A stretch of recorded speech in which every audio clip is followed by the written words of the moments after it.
Welcome back. We're here with Jay Shetty.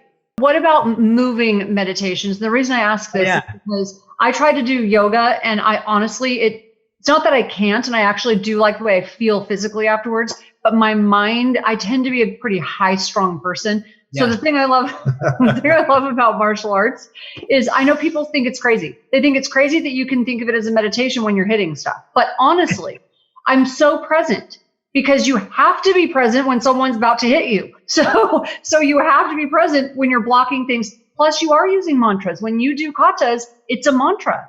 It's a moving meditation. You have to be very present and very focused. Yeah. What do you think about moving meditations? Yeah, I love the idea of course, yoga and martial arts, and you've spoken about those both beautifully. I think one of the moving meditations that we used to do as monks that I talk about in the book, and I love doing this with clients or people I'm working with, is we'll go on a walk and I'll ask them to find and pick up something that they've never, something that just sparks their interest. It doesn't have to be anything particular. It could be a stone, it could be a pebble, it could be a flower, it could be a leaf, it could be anything that they see.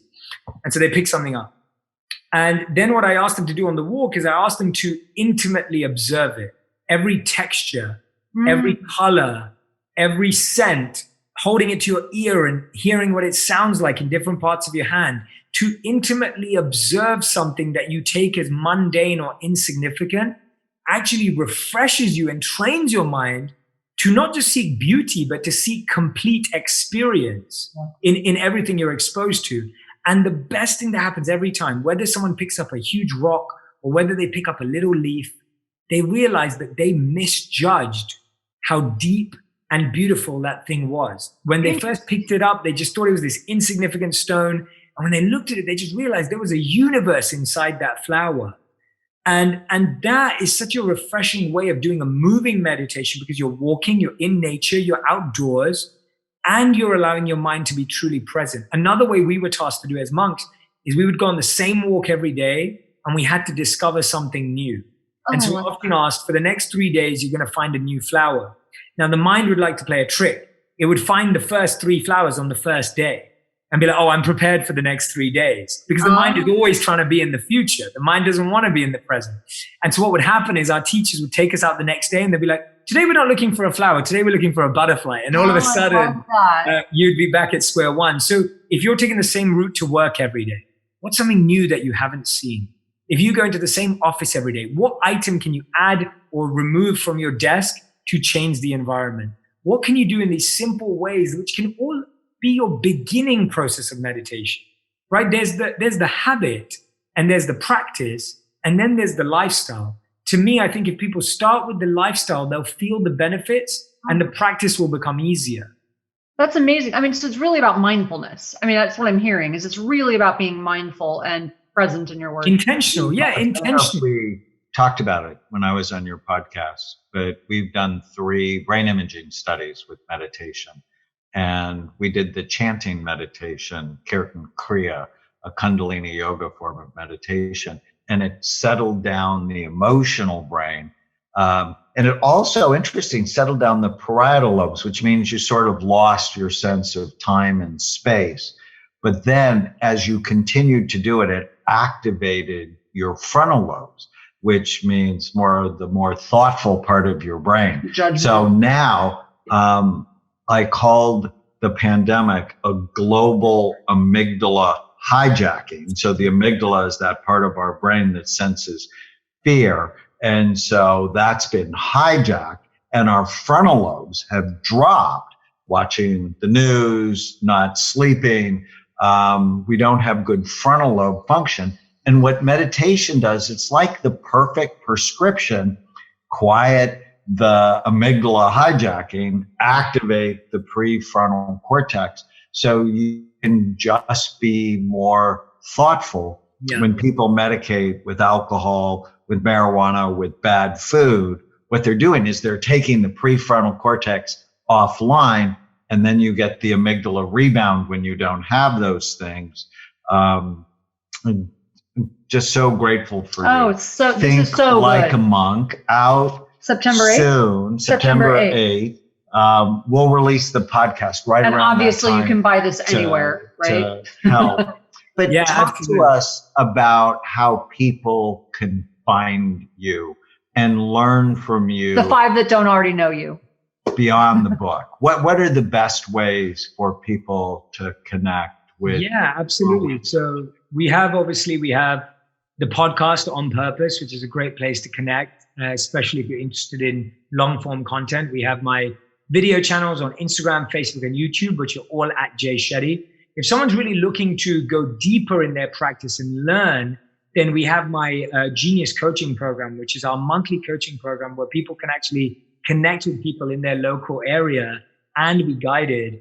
And for those who want to become coaches, we just launched a few months ago our Jay Shetty Coaching School, which is a certified and accredited member to provide life coaching certification. So if someone's really at that stage where they want to go and make an impact themselves, those are all the areas that we currently have to offer. But this, honestly, I'm so glad that you both asked me such practical questions, because I couldn't agree with you more that right now, what we need is to give people tools that can help them build the habits that will help them get through this, but last the long term, right? Like if we can use this time, if everyone listening and watching right now can just use this time to develop habits, these habits are going to be useful for the rest of your lifetime, no matter what the world throws at you.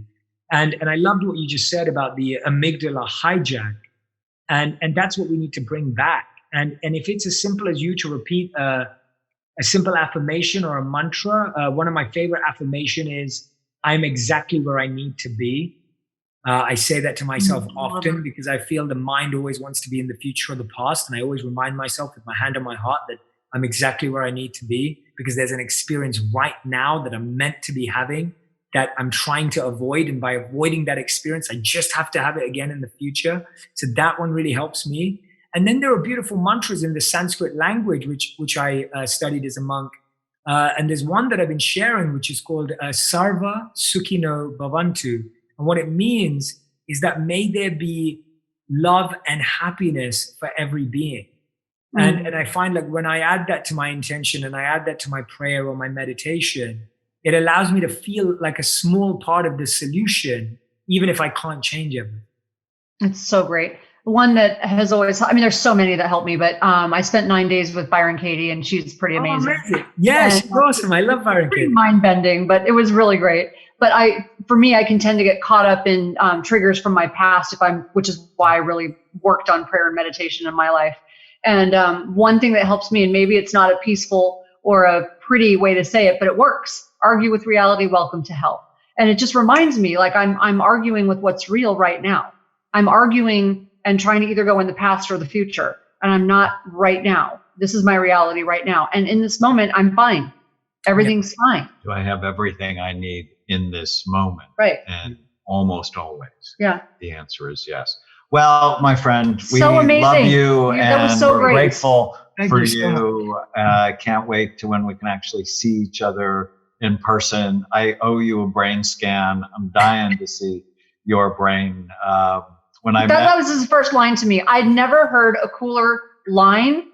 I want to see your naked brain. Like I was like, no one's ever given. That is just the most unique. You have to admit. Well, I was. He told that story on the podcast, and I loved it because it's brilliant. I mean, he's Daniel's charming. He's charismatic. He's smart. Like he's just unique, but he's got game. He's got it all. He's got it all. I love both of you together, and I'm so glad when Daniel shared it on the podcast last time. It was beautiful, and I look forward to it too. I'm sure there's lots of things I can improve about my brain, and I am completely a student. I'm ready to learn and grow. This was fantastic. Yeah, honestly, I'm so excited to share this with our listeners and our followers. Thank you, Tana, my friend. All right, for those who've been listening, this is the Brain Warriors Way podcast. Whatever you learned, so much this week with Jay. Write it down. And questions.